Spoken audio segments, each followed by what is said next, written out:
Hello বন্ধুরা, আজকে আমরা আলোচনা করব পেটিলাকুলার হার্বিসাইডটি নিয়ে।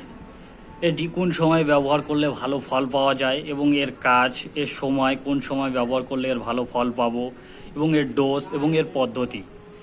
তো পেটিলাকুলার হলো একটি প্রি মার্জিন হার্বিসাইড বা ঘাস গজানোর আগে ব্যবহার করার একটি আগাছানাশক।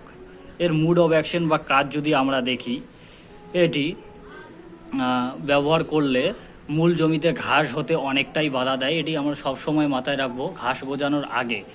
যেমন ধান জমিতে যদি আমরা প্রয়োগ করি, ধান লাগানোর 2 থেকে 3 দিনের মধ্যে ব্যবহার করলে সেই মূল জমিতে ঘাস হতে অনেকটাই বাধা দেয়। ব্যবহার কিভাবে করব? বন্ধুরা, প্রথমে আমাদের মাথায় রাখতে হবে সেই জমিতে যাতে অধিক জল না থাকে এবং যাতে খুব বেশি শুকনোও না থাকে। 2 থেকে 3 সেমি জল যাতে পুরো জমিটাতে ভরাট থাকে, তাতে এই ওষুধটার কার্যকারী ক্ষমতা খুব ভালো কাজ করে।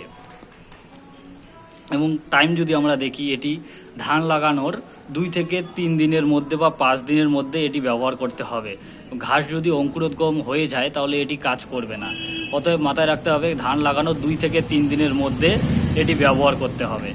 এবং এর ডোজ যদি আমরা দেখি, এর ডোজ আমরা ছিটিয়েও দিতে পারি, আবার স্প্রেও করতে পারি।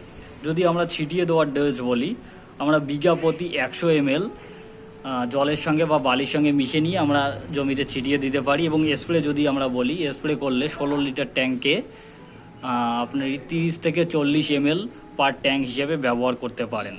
এবং এটি ধান ক্ষেতের জন্য একটি ভালো এবং উন্নত মানের একটি ঘাসমারা হিসাবে, প্রি মার্জিন ঘাসমারা হিসেবে বিবেচিত হয়।